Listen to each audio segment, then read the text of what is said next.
Welcome to PullyMinistries Audio Babble. Now the second part of the book of Numbers, starting in chapter 13. The Lord now said to Moses, "Send out men to explore the land of Canaan, the land I am giving to the Israelites. Send one leader from each of the 12 ancestral tribes." So Moses did as the Lord commanded him. He sent out 12 men, all tribal leaders of Israel, from their camp in the wilderness of Paran. These are the tribes and the names of their leaders: Reuben, Shammua son of Zakur; Simeon, Shaphat son of Hori; Judah, Caleb son of Jephunneh; Issachar, Igal son of Joseph; Ephraim, Hoshea son of Nun; Benjamin, Palti son of Raphu; Zebulun, Gadiel son of Sodi; Manasseh son of Joseph, Gadi son of Susi; Dan, Amiel son of Janali; Asher, Sethur son of Michael; Naphtali, Nabi son of Vosphi; and Gad, Guel son of Maki. These are the names of the men Moses sent out to explore the land. Moses called Hoshea son of Nun by the name of Joshua. Moses gave the men these instructions as he sent them forth to explore the land. Go north with the Negev into the hill country. See what the land is like and find out whether the people living there are strong or weak, few or many. See what kind of land they live in. Is it good or bad? Do their towns have walls, or are they unprotected like open camps? Is the soil fertile or poor? Are there many trees? Do your best to bring back samples of the crops that you see. It happened to be the season for harvesting the first ripe grapes. So they went up and explored the land from the wilderness of Zin as far as Rehob, near Leho-hamath. Going north, they passed through the Negev and arrived at Hebron, where Ahiman, Sheshai, and Talmai, all descendants of Anak, lived. The ancient town of Hebron was founded 7 years before the Egyptian city of Zoan, or Zon. When they came to the valley of Eshcol, they cut down a branch with a single cluster of grapes so large that it took 2 of them to carry it on a pole between them. They also brought back samples of the pomegranates and figs. That place was called the Valley of Eshcol, which means cluster, because the cluster of grapes the Israelite men cut there. After exploring the land for 40 days, the men returned to Moses, Aaron, and the whole community of Israel at Kadesh in the wilderness of Paran. They reported to the whole community what they had seen and showed them the fruit that they had taken from the land. This was their report to Moses: "We entered the land you sent us to explore, and it is indeed a beautiful country, a land flowing with milk and honey. Here is the kind of fruit it produces. But the people living there are powerful, and their towns are large and fortified. We even saw giants there, the descendants of Anak. The Amalekites live in the Negev, and the Hittites, Jebusites, and Amorites live in the hill country. The Canaanites live along the coast of the Mediterranean Sea and along the Jordan Valley." But Caleb tried to quiet the people as they stood before Moses. "Let's go at once and take the land," he said. "We can certainly conquer it." But the other men who had explored the land with him disagreed. "We can't go up against them. They are stronger than we are." So they spread this bad report about the land among the Israelites: "The land we traveled through and explored will devour anyone who goes to live there. All the people we saw were huge. We even saw giants there, the descendants of Anak. Next to them we felt like grasshoppers, and that's what they thought too." Then the whole community began weeping aloud, and they cried all night. Their voices rose in great chorus of protest against Moses and Aaron. "Oh, if only we had died in Egypt, or even here in the wilderness," they complained. "Why has the Lord taken us to this country only to have us die in battle? Our wives and our little ones will be carried off as plunder. Wouldn't it be better for us to return to Egypt?" Then they plotted among themselves, "Let's choose a new leader and go back to Egypt." Then Moses and Aaron fell face down on the ground before the whole community of Israel. 2 of the men who had explored the land, Joshua son of Nun and Caleb son of Jephunneh, tore their clothing. They said to all the people of Israel, "The land we traveled through and explored is a wonderful land, and if the Lord is pleased with us, he will bring us safely into that land and give it to us. It is a rich land flowing with milk and honey. Do not rebel against the Lord, and don't be afraid of the people of the land. They are only helpless prey to us. They have no protection, but the Lord is with us. Don't be afraid of them." But the whole community began to talk about stoning Joshua and Caleb. Then the glorious presence of the Lord appeared to all the Israelites at the tabernacle. And the Lord said to Moses, "How long will these people treat me with contempt? Will they never believe me, even after all the miraculous signs I have done among them? I will disown them and destroy them with a plague. Then I will make you into a nation greater and mightier than they are." But Moses objected. "What will the Egyptians think when they hear about it?" he asked the Lord. "They know full well the power you displayed in rescuing your people from Egypt. Now if you destroy them, the Egyptians will send a report to the inhabitants of this land, who have already heard that you live among your people. They know, Lord, that you have appeared to your people face to face, and that your pillar of cloud hovers over them. They know that you go before them in the pillar of cloud by day, and the pillar of fire by night. Now if you slaughter all these people with a single blow, the nations that have heard of your fame will say, 'The Lord was not able to bring them into the land he swore to give them, so he killed them in the wilderness.' Please, Lord, prove that your power is as great as you have claimed. For you said, 'The Lord is slow to anger and filled with unfailing love, forgiving every kind of sin and rebellion, but he does not excuse the guilty. He lays the sins of the parents upon their children. The entire family is affected, even children in the third and fourth generations. In keeping with your magnificent, unfailing love, please pardon the sins of the people, just as you have forgiven them ever since they left Egypt.' Then the Lord said, 'I will pardon them as you have requested. But as surely as I live, and as surely as the earth is filled with the Lord's glory, not one of these people will ever enter that land. They have all seen my glorious presence and miraculous signs I performed both in Egypt and in the wilderness. But again and again they have tested me by refusing to listen to my voice. They will never even see the land I swore to give to their ancestors. None of those who have treated me with contempt will ever see it.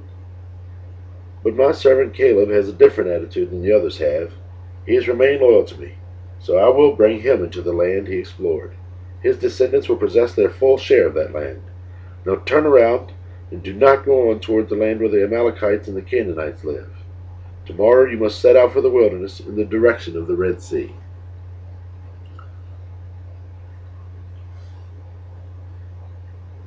Then the Lord said to Moses and Aaron, How long must I put up with this wicked community and its complaints about me? Yes, I have heard the complaints the Israelites are making against me. Now tell them this: As surely as I live, declares the Lord, I will do to you the very things I heard you say.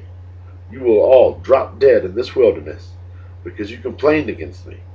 Every one of you who is 20 years old or older and was included in the registration will die. You will not enter and occupy the land I swore to give you. The only exceptions will be Caleb, son of Jephunneh, and Joshua, son of Nun. You said your children would be carried off as plunder. Well, I will bring them safely into the land, and they will enjoy what you have despised. But as for you, you will drop dead in this wilderness, and your children will be like shepherds, wandering in the wilderness for 40 years. In this way they will pay for your faithlessness, until the last of you lies dead in the wilderness. Because your men explored the land for 40 days, you must wander in the wilderness for 40 years, a year for each day, suffering the consequences of your sin. Then you will discover what it is like to have me for an enemy. I, the Lord, have spoken. I will certainly do these things to every member of the community who has conspired against me. They will be destroyed here in this wilderness, and here they will die. The 10 men Moses had sent to explore the land, the ones who had incited rebellion against the Lord with their bad report, were struck dead with a plague before the Lord. Of the 12 who had explored the land, only Joshua and Caleb remained alive. When Moses reported the Lord's words to all the Israelites, the people were filled with grief. They got up early the next morning and went to the top of the range of hills. Let's go, they said. We realize that we have sinned, but now we are ready to enter the land the Lord has promised us. But Moses said, Why are you now disobeying the Lord's orders to return to the wilderness? It won't work. Do not go into the land now. You will only be crushed by your enemies because the Lord is not with you. When you face the Amalekites and Canaanites in battle, you will be slaughtered. The Lord will abandon you because you have abandoned the Lord." But the people defiantly pushed ahead toward the hill country, even though neither Moses nor the ark of the Lord's covenant left the camp. Then the Amalekites and the Canaanites who lived in those hills came down and attacked them and chased them back as far as Hormah. Sorry. Then the Lord said to Moses, "Give the following instructions to the people of Israel. When you finally settle in the land I am giving you, you will offer special gifts as a pleasing aroma to the Lord. These gifts may take the form of a burnt offering, a sacrifice to fulfill a vow, a voluntary offering, or an offering at any of your annual festivals, and they may be taken from your herds of cattle or your flocks of sheep and goats. When you present these offerings, you must also give the Lord a grain offering of 2 quarts of choice flour mixed with 1 quart of olive oil. For each lamb offered as a burnt offering or a special sacrifice, you must also present 1 quart of wine as a liquid offering. If the sacrifice is a ram, give a grain offering of 4 quarts of choice flour mixed with 1/3 of a gallon of olive oil, and give 1/3 of a gallon of wine as a liquid offering. This will be a pleasing aroma to the Lord. When you present a young bull as a burnt offering or as a sacrifice to fulfill a vow, or as a peace offering to the Lord, you must also give grain offering of 6 quarts of choice flour mixed with 2 quarts of olive oil, and give 2 quarts of wine as a liquid offering. This will be a special gift, a pleasing aroma to the Lord. Each sacrifice of a bull, ram, lamb, or young goat should be prepared in this way. Follow these instructions to receive the offering you present. All of you native-born Israelites must follow these instructions when you offer a special gift as a pleasing aroma to the Lord.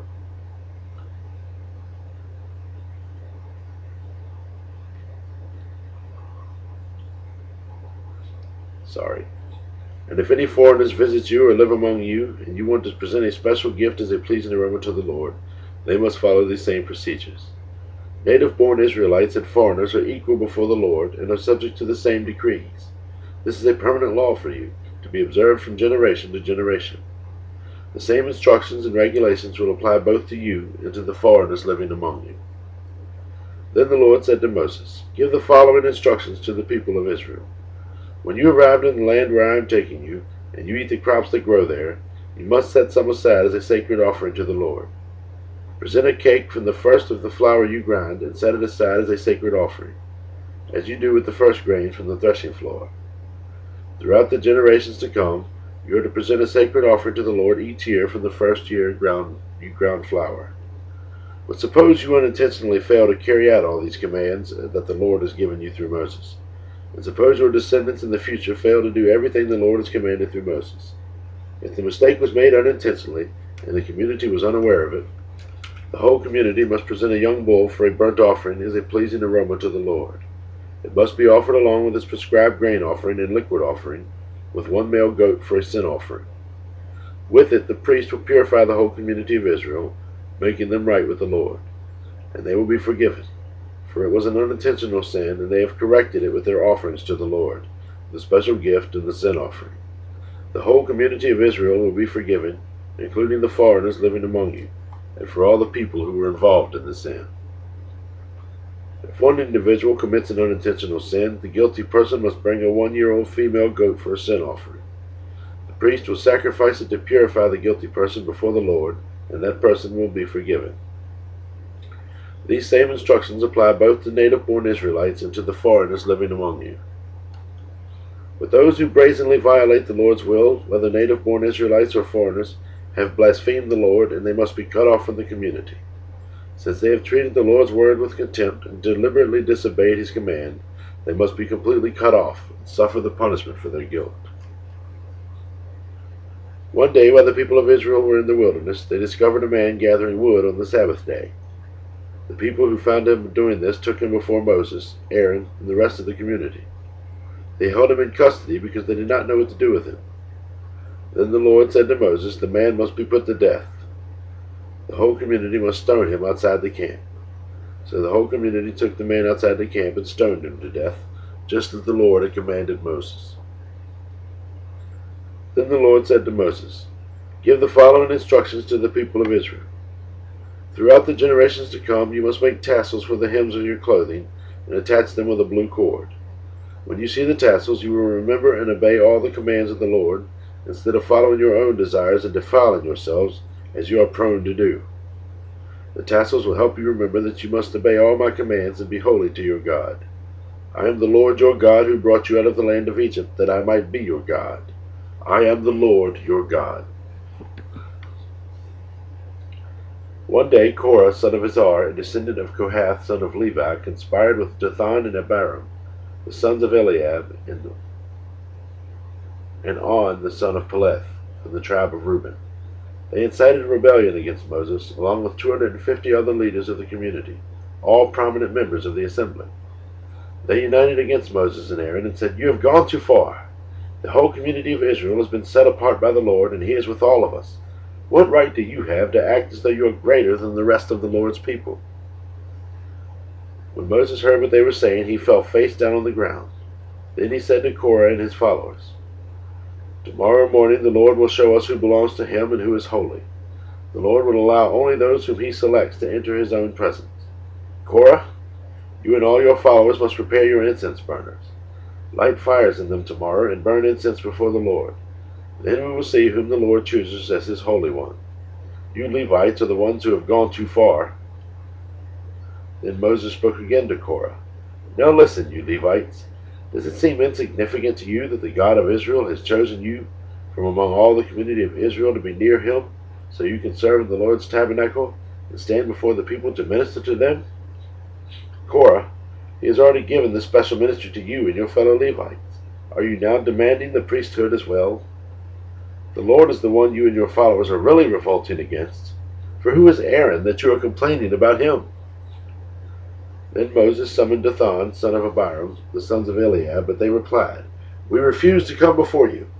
Isn't it enough that you brought us out of Egypt, a land flowing with milk and honey, to kill us here in this wilderness, and that you now treat us like your subjects? What's more, you haven't brought us into another land flowing with milk and honey. You haven't given us a new homeland with fields and vineyards. Are you trying to fool these men? We will not come." Then Moses became very angry and said to the Lord, "Do not accept their grain offerings. I have not taken so much as a donkey from them, and I have never hurt a single one of them." And Moses said to Korah, "You and all your followers must come here tomorrow and present yourselves before the Lord. Aaron will also be here. You and each of your 250 followers must prepare an incense burner and put incense on it, so you can all present them before the Lord. Aaron will also bring his incense burner." So each of these men prepared an incense burner, lit the fire, and placed incense on it. Then they all stood at the entrance to the tabernacle with Moses and Aaron. Meanwhile Korah had stirred up the entire community against Moses and Aaron, and they all gathered at the tabernacle's entrance. Then the glorious presence of the Lord appeared to the whole community, and the Lord said to Moses and Aaron, "Get away from all these people, so that I may instantly destroy them." When Moses and Aaron fell face down on the ground, "O God," they pleaded, "you are the God who gives breath to all creatures. Must you be angry with all the people when only one man sins?" And the Lord said to Moses, "Then tell all the people to get away from the tents of Korah, Dathan, and Abiram." So Moses got up and rushed over to the tents of Dathan and Abiram, followed by the elders of Israel. "Quick," he told the people, "get away from the tents of these wicked men, and don't touch anything that belongs to them. If you do, you will be destroyed for their sins." So all the people stood back from the tents of Korah, Dathan, and Abiram. Then Dathan and Abiram came out and stood at the entrances of their tents, together with their wives and children and little ones. And Moses said, "This is how you will know that the Lord has sent me to do all these things that I have done, for I have not done them on my own. If these men die a natural death, or if nothing unusual happens, then the Lord has not sent me.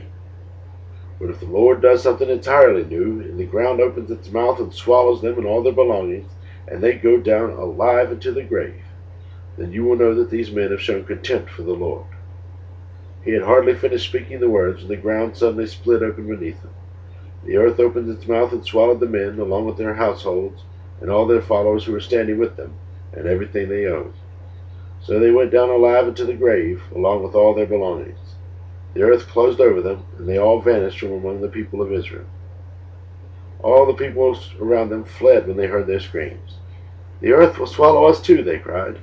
Then fire blazed forth from the Lord and burned up the 250 men who were offering incense. And the Lord said to Moses, "Tell Eleazar, son of Aaron, the priest, to pull all Tell Eleazar, son of Aaron the priest, to pull all the incense burners from the fire, for they are holy. Also tell him to scatter the burning coals. Take the incense burners of these men who have sinned at the cost of their lives, and hammer the metal into a thin sheet to overlay the altar. Since these burners were used in the Lord's presence, they have become holy. Let them serve as a warning to the people of Israel." So Eleazar the priest collected the 250 bronze incense burners that had been used by the men who died in the fire, and he hammered them into a thin sheet to overlay the altar. This would warn the Israelites that no unauthorized person, no one who was not a descendant of Aaron, should ever enter the Lord's presence to burn incense. If anyone did, the same thing would happen to him as happened to Korah and his followers. So the Lord's instructions to Moses were carried out. But the very next morning the whole community of Israel began muttering again against Moses and Aaron, saying, "You have killed the Lord's people." As the community gathered to protest against Moses and Aaron, they turned toward the tabernacle and saw that the cloud had covered it, and the glorious presence of the Lord appeared. Moses and Aaron came and stood in front of the tabernacle, and the Lord said to Moses, "Get away from all these people so that I can instantly destroy them." But Moses and Aaron fell face down on the ground. And Moses said to Aaron, "Quick, take an incense burner and place burning coals on it from the altar. Lay incense on it and carry it out among the people to purify them and make them right with the Lord. The Lord's anger is blazing against them. The plague has already begun." Aaron did as Moses told him and ran out among the people. The plague had already begun to strike down the people, but Aaron burned the incense and purified the people. He stood between the dead and the living, and the plague stopped. But 14,700 people died in that plague, in addition to those who had died in the affair involving Korah. Then, because the plague had stopped, Aaron returned to Moses at the entrance of the tabernacle.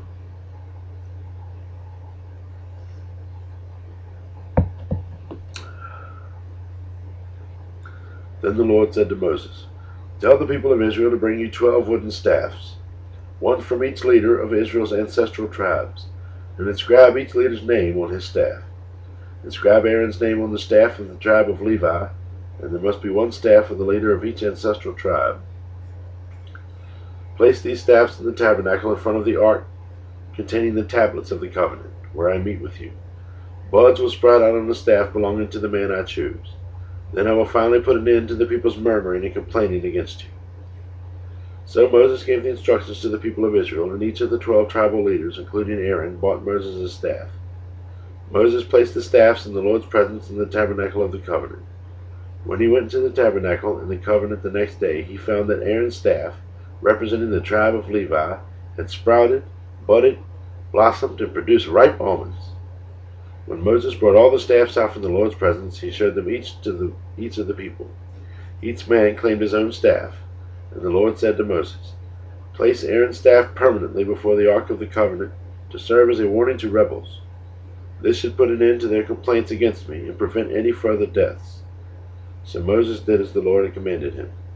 Then the people of Israel said to Moses, "Look, we are doomed. We are dead. We are ruined. Everyone who even comes close to the tabernacle of the Lord dies. Are we all doomed to die?"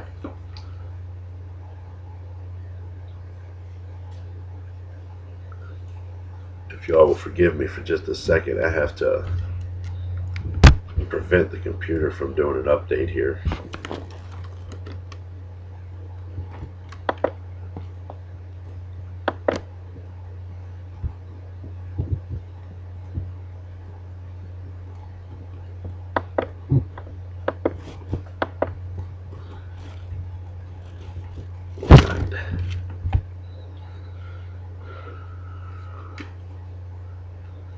Then the Lord said to Aaron, "You and your sons and your relatives from the tribe of Levi will be held responsible for any offenses related to the sanctuary. But you and your sons alone will be held responsible for the violations connected with the priesthood. Bring your relatives to the tribe of Levi, your ancestral tribe, to assist you and your sons as you perform the sacred duties in front of the tabernacle of the covenant. But as the Levites go about all their assigned duties to the tabernacle, they must be careful not to go near any of the sacred objects or the altar. If they do, both you and they will die. The Levites must join you in fulfilling their responsibilities for the care and maintenance of the tabernacle, but no unauthorized person may assist you. You yourselves must perform the sacred duties inside the sanctuary and at the altar. If you follow these instructions, the Lord's anger will never again blaze against the people of Israel. I myself have chosen your fellow Levites from among the Israelites to be your special assistants. They are a gift to you, dedicated to the Lord for service in the tabernacle. But you and your sons, the priests, must personally handle all the priestly rituals associated with the altar and with everything behind the inner curtain. I am giving you the priesthood as your special privilege of service. Any unauthorized person who comes too near the sanctuary will be put to death. The Lord gave these further instructions to Aaron. I myself have put you in charge of all the holy offerings that are brought to me by the people of Israel. I have given all these consecrated offerings to you and your sons as your permanent share. You are allotted the portion of the most holy offerings that is not burned on the fire.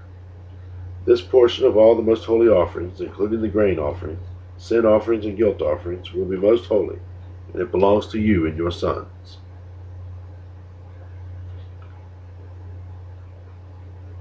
You must eat it as a most holy offering. All the males may eat of it, and you must treat it as holy.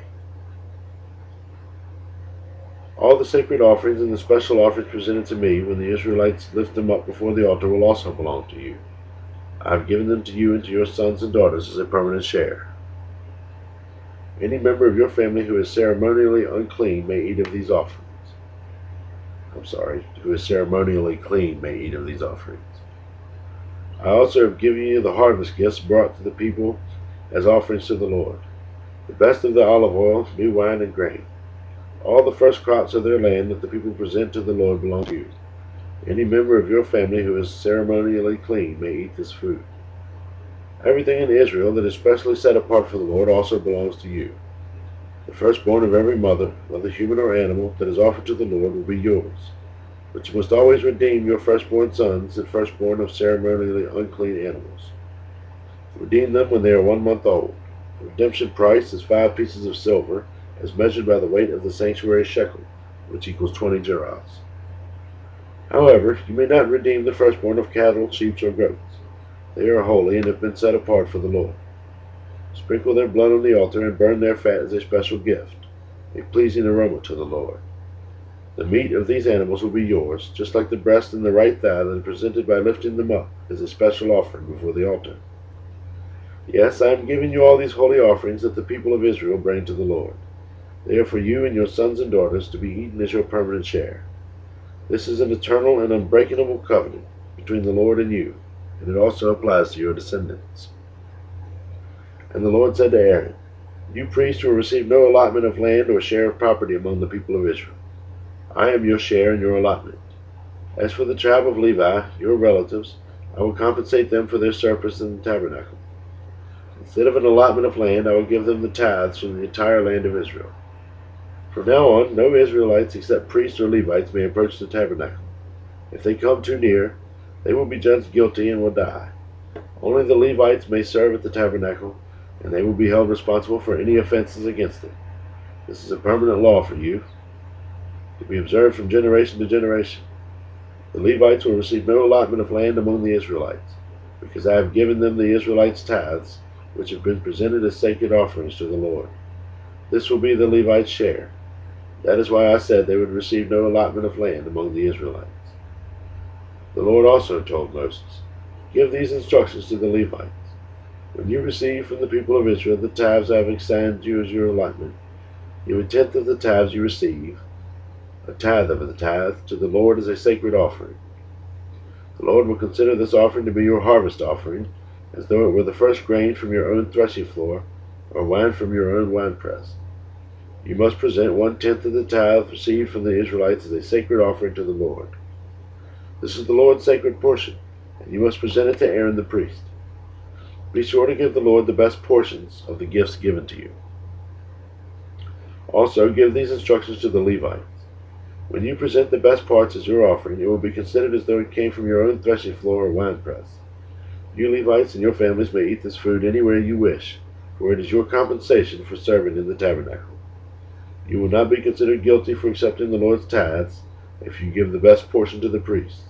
But be careful not to treat the holy gifts of the people of Israel as though they were common. If you do, you will die. The Lord said to Moses and Aaron, "Here is another legal requirement commanded by the Lord. Tell the people of Israel to bring you a red heifer, a perfect animal that has no defects and has never even been yoked to a plow. Give it to Eleazar the priest, and it will be taken outside the camp and slaughtered in his presence."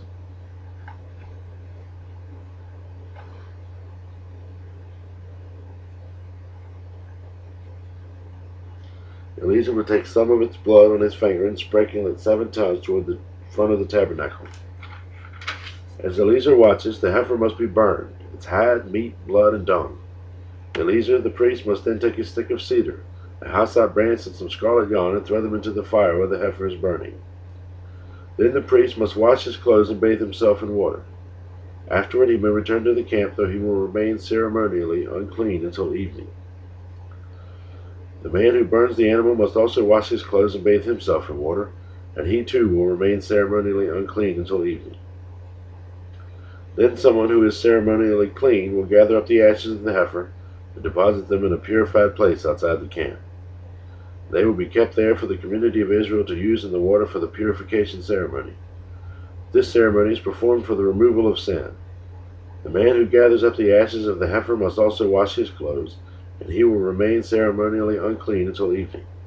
This is a permanent law for the people of Israel and any foreigners who live among them. All those who touch a dead human body will be ceremonially unclean for 7 days. They must purify themselves on the 3rd and 7th days with the water of purification. Then they will be purified. But if they do not do this on the 3rd and 7th days, they will continue to be unclean even after the 7th day. All those who touch a dead body and do not purify themselves in the proper way defile the Lord's tabernacle, and they will be cut off from the community of Israel. Since the water of purification was not sprinkled on them, their defilement continues.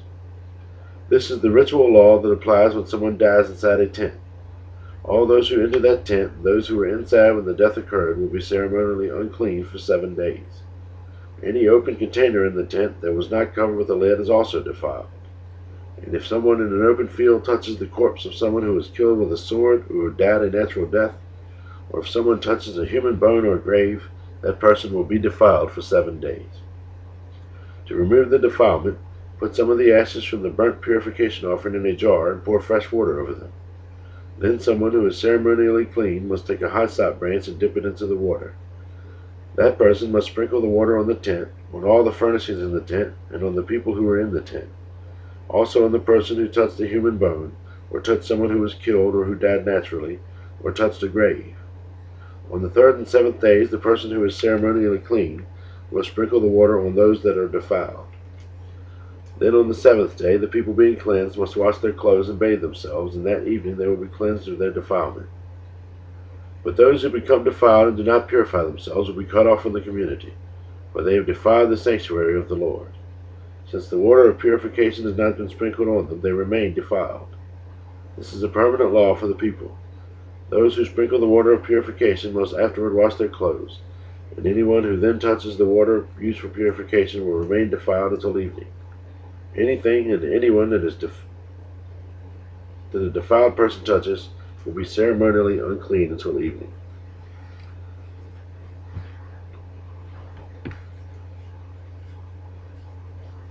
In the first month of the year, the whole community of Israel arrived in the wilderness of Zin and camped at Kadesh. While they were there, Miriam died and was buried. There was no water for the people to drink at that place, so they rebelled against Moses and Aaron. The people blamed Moses and said, "If only we had died in the Lord's presence with our brothers. Why have you brought the congregation of the Lord's people into this wilderness to die, along with all of our livestock? Why did you make us leave Egypt and bring us here to this terrible place? This land has no grain, no figs, no grapes, no pomegranates, and no water to drink." Moses and Aaron turned away from the people and went to the entrance of the tabernacle, where they fell face down on the ground. Then the glorious presence of the Lord appeared to them, and the Lord said to Moses, "You and Aaron must take the staff and assemble the entire community. As the people watch, speak to the rock over there, and it will pour out its water. You will provide enough water from the rock to satisfy the whole community and their livestock." So Moses did as he was told. He took the staff from the place where it was kept before the Lord. Then he and Aaron summoned the people to come together at the rock. "Listen, you rebels," he shouted. "Must we bring you water from this rock?" Then Moses raised his hand and struck the rock twice with the staff, and water gushed out. So the entire community and the livestock drank their fill. But the Lord said to Moses and Aaron, "Because you do not trust me enough to demonstrate my holiness to the people of Israel, you will not lead them into the land I am giving them." This place was known as the waters of Meribah, which means arguing, because they were people of Israel arguing with the Lord. And there he demonstrated his holiness among them. While Moses was at Kadesh, he sent his ambassadors to the king of Edom with this message: "This is what your relatives, the people of Israel, say. You know that all the hardships we have been through. Our ancestors went down to Egypt, and we lived there a long time, and we and our ancestors were brutally mistreated by the Egyptians. But when we cried out to the Lord, he heard us and sent an angel who brought us out of Egypt. Now we are camped at Kadesh, a town on the border of your land. Please let us travel through your land. We will be careful not to go through your fields and vineyards. We won't even drink water from your wells. We will stay on the king's road and never leave it until we have passed through your territory." But the king of Edom said, "Stay out of my land, or I will meet you with an army." The Israelites answered, "We will stay on the main road. If our livestock drink your water, we will pay for it. Just let us pass through your country, that's all we ask." But the king of Edom replied, "Stay out. You may not pass through our land." With that, he mobilized his army and marched out against them with an imposing force. Because Edom refused to allow Israel to pass through their country, Israel was forced to turn around. The whole community of Israel left Kadesh and arrived at Mount Hor. There on the border of the land of Edom, the Lord said to Moses and Aaron, "The time has come for Aaron to join his ancestors in death. He will not enter the land that I am giving the people of Israel, because the two of you rebelled against my instructions concerning the water at Meribah. Now take Aaron and his son Eleazar up Mount Hor. There you will remove Aaron's priestly garments and put them on Eleazar his son. Aaron will die there and join his ancestors." So Moses did as the Lord commanded. The three of them went up Mount Hor together as the whole community watched. At the summit, Moses removed the priestly garments from Aaron and put them on Eleazar, Aaron's son. Then Aaron died there on top of the mountain, and Moses and Eleazar went back down. When the people realized that Aaron had died, all Israel mourned him for 30 days. The Canaanite king of Arad, who lived in the Negev, heard that the Israelites were approaching on the road through Atharim. So he attacked the Israelites and took some of them as prisoners. Then the people of Israel made this vow to the Lord: "If you will hand these people over to us, we will completely destroy all their towns." The Lord heard the Israelites' request and gave them victory over the Canaanites. The Israelites completely destroyed them and their towns, and the place has been called Hormah ever since, which means destruction. Then the people of Israel set out from Mount Hor, taking the road to the Red Sea to go around the land of Edom. But the people grew impatient with the long journey, and they began to speak against God and Moses. "Why have you brought us out of Egypt to die here in this wilderness?" they complained. "There is nothing to eat here, nothing to drink, and we hate this horrible manna." So the Lord sent poisonous snakes among the people, and many were bitten and died. Then the people came to Moses and cried out, "We have sinned by speaking against the Lord and against you. Pray that the Lord will take away the snakes." So Moses prayed for the people. Then the Lord told him, "Make a replica of a poisonous snake and attach it to a pole. All who are bitten will live if they simply look at it." So Moses made a snake out of bronze and attached it to a pole. Then anyone who was bitten by a snake could look at the bronze snake and be healed. The Israelites traveled next to Oboth, and they camped there. Then they went on to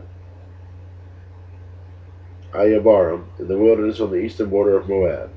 From there they traveled to the valley of Sered Brook and set up camp.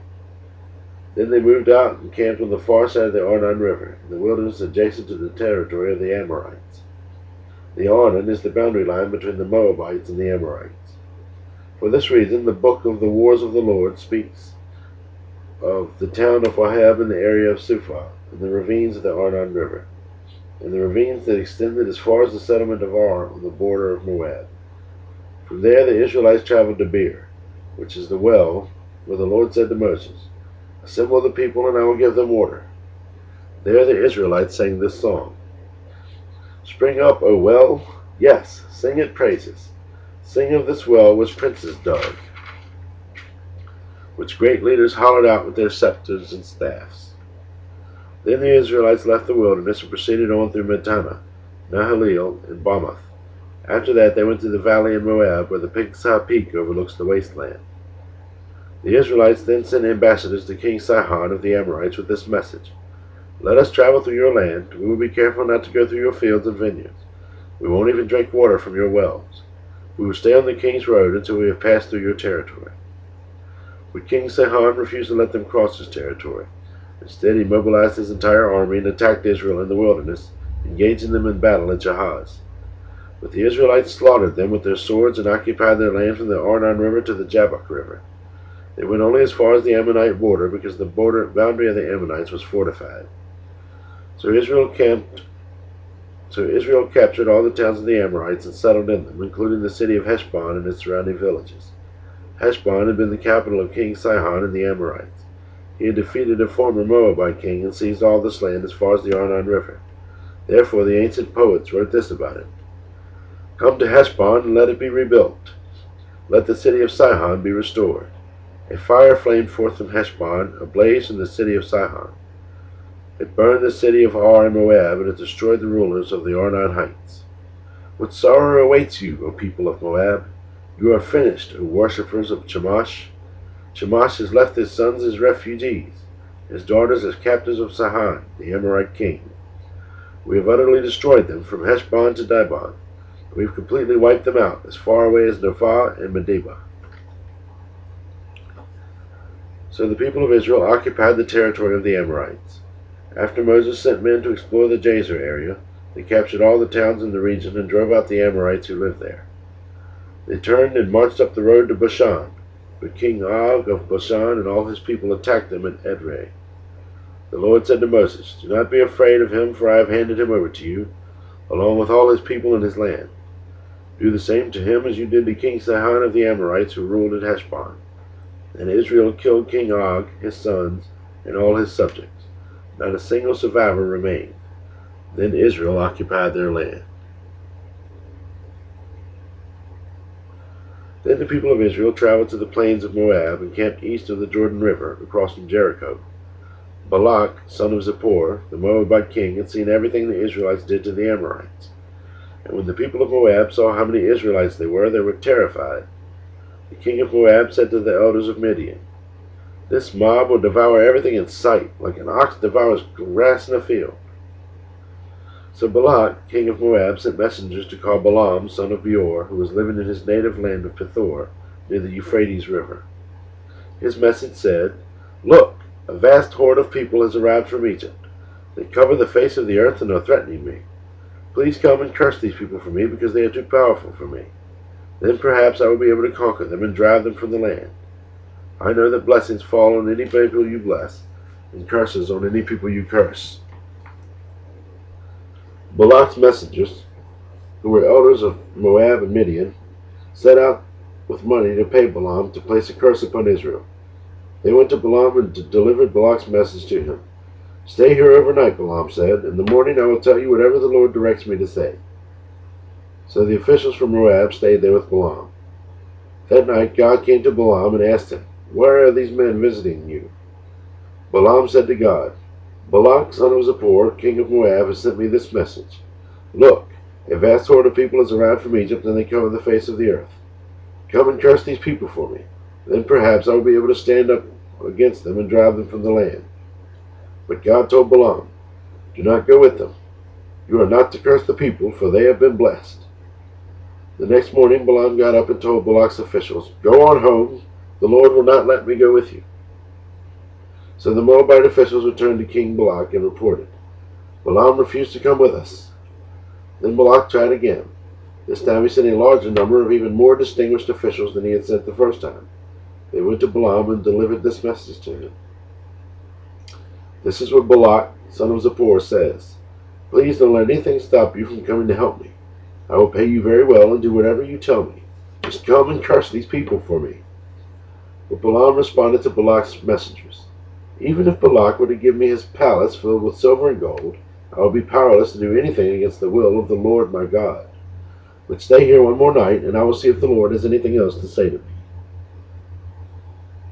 That night God came to Balaam and told him, Since these men have come for you, get up and go with them, but do only what I tell you.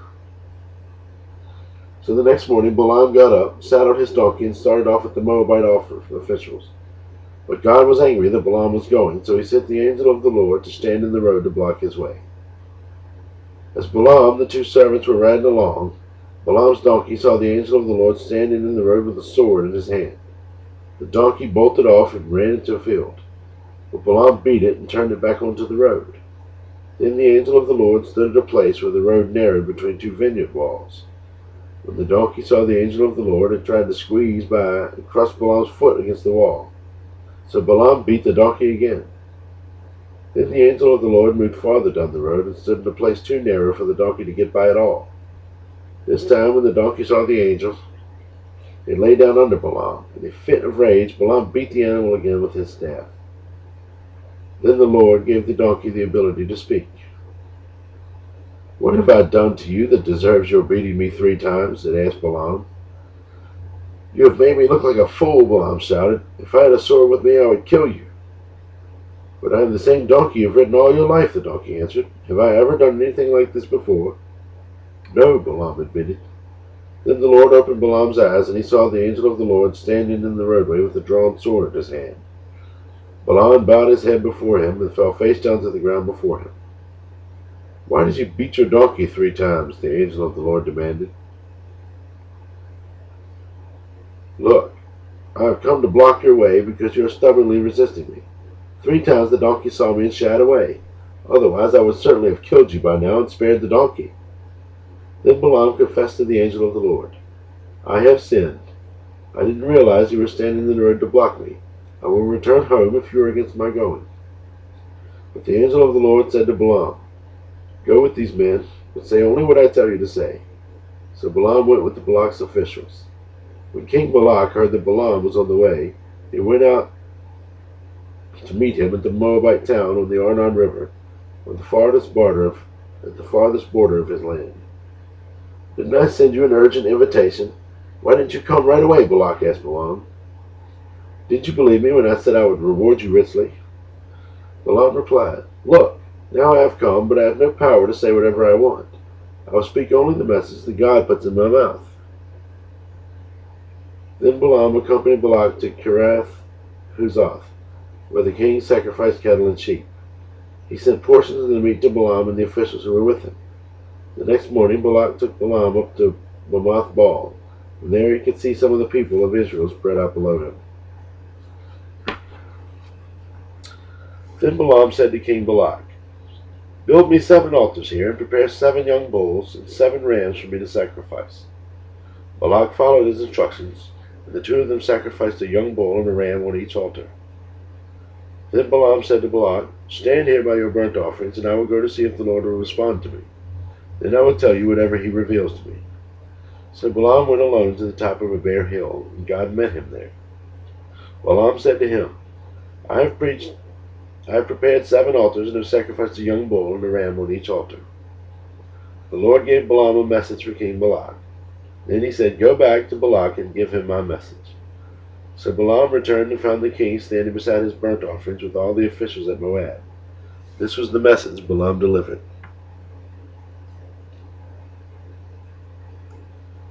Balak summoned me to come from Aram. The king of Moab brought me from the eastern hills. Come, he said, curse Jacob for me. Come and announce Israel's doom. But how can I curse those whom God has not cursed? How can I condemn those whom the Lord has not condemned? I see them from the cliff tops. I watch them from the hills. I see a people who live by themselves, set apart from other nations. Who can count Jacob's descendants, as numerous as the dust? Who can count even a fourth of Israel's people? Let me die like the righteous. Let my life end like theirs. Then King Balak demanded of Balaam, What have you done to me? I brought you to curse my enemies, and instead you have blessed them. But Balaam replied, I will speak only the message that the Lord puts in my mouth. Then King Balak told him, Come with me to another place. There you will see another part of the nation of Israel, but not all of them. Curse at least that many. So Balak took Balaam to the plateau of Zophim in the Pisgah Peak. He built 7 altars there and offered a young bull and a ram on each altar. Then Balaam said to the king, Stand here by your burnt offerings while I go over there to meet the Lord. And the Lord met Balaam and gave him a message. Then he said, Go back to Balak and give him my message. So Balaam returned and found the king standing beside his burnt offerings with all the officials of Moab. What did the Lord say? Balak asked eagerly. This was the message Balaam delivered. Rise up, Balak, and listen. Hear me, son of Zippor. God is not a man, so he does not lie. He is not human, so he does not change his mind. Has he ever spoken and failed to act? Has he ever promised and not carried it through? Listen, I have received the command to bless. God is blessed and I cannot reverse it. No misfortune is in his plan for Jacob. No trouble is in store for Israel. For the Lord their God is with them. He has been proclaimed their king. God brought them out of Egypt. For them he is as strong as a wild ox. No curse can touch Jacob. No magic has any power against Israel. For now it will be said of Jacob, what wonders God has done for Israel. These people rise up like a lioness, like a majestic lion rousing itself. They refuse to rest until they have feasted on prey, drinking the blood of the slaughtered. Then Balak said to Balaam, Fine, but if you won't curse them, at least don't bless them. But Balaam replied to Balak, Didn't I tell you that I can only do what the Lord tells me? Then King Balak said to Balaam, Come, I will take you to one more place. Perhaps it will please God to let you curse them from there. So Balak took Balaam to the Mount Peor, overlooking the wasteland. Balaam again told Balak, Build me 7 altars and prepare 7 young bulls and 7 rams for me to sacrifice. So Balak did as Balaam ordered, and ordered a young bull and a ram on each altar.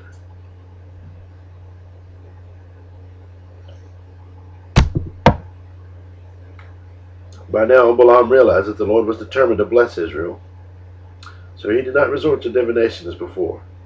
Instead he turned and looked out toward the wilderness, where he saw the people of Israel camp, tribe by tribe. Then the Spirit of God came upon him, and this is the message he delivered. This is the message of Balaam son of Beor, the message of the man whose eyes see clearly, the message of one who hears the word of God, who sees a vision from the Almighty, who bows down with the eyes wide open.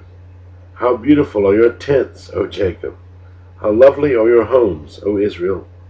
They spread before me like palm groves, like gardens by the riverside. They are all like tall trees planted by the Lord, like cedars beside the waters. Water will flow from their buckets. Their offspring have all they need. Their king will be greater than Agag. Their kingdom will be exalted. God brought them out of Egypt. For them he is as strong as a wild ox. He devours all the nations that oppose him, breaking their bones in pieces, shooting them with arrows. Like a lion, Israel crouches and lies down. Like a lioness, who dares to arouse her? Blessed is everyone who blesses you, O Israel, and cursed is everyone who curses you. King Balak flew into a rage against Balaam. He angrily clapped his hands and shouted, I called you to curse my enemies. Instead you have blessed them 3 times. Now get out of here. Go back home. I promised to reward you richly, but the Lord has kept you from your reward. Balaam told Balak, Don't you remember what I told your messengers? I said even if Balak were to give me his palace filled with silver and gold, I would be powerless to do anything against the will of the Lord. I told you that I would only say what the Lord says. Now I am returning to my own people. But first, let me tell you what the Israelites will do to your people in the future. This is the message Balaam delivered. This is the message of Balaam son of Beor, the message of the man whose eyes see clearly, the message of one who hears the words of God, who has knowledge from the Most High, who sees a vision from the Almighty, who bows down with his eyes wide open. I see him, but not here and now. I perceive him, but far in the distant future. A star will rise from Jacob. A scepter will emerge from Israel. It will crush the foreheads of Moab's people, cracking the skulls of the people from Seth. Edom will be taken over, and Seir, its enemy, will be conquered, while Israel marches on in triumph. A ruler will rise in Jacob, who will destroy the survivors of it. Then Balaam looked over toward the people of Amalek and delivered this message. Amalek was the greatest of nations, but its destiny is destruction. Then he looked over toward the Kenites and delivered this message. Your home is secure, your nest is set in the rocks, but the Kenites will be destroyed when Assyria takes you captive. Balaam concluded his message by saying, Alas, who can survive unless God has willed it? Ships will come from the coast of Cyprus. They will oppress Assyria and afflict Eber, but they too will be utterly destroyed. Then Balaam and Balak returned to their homes.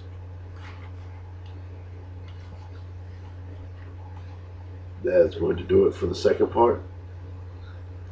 Thank you for listening, and I will see you at the conclusion.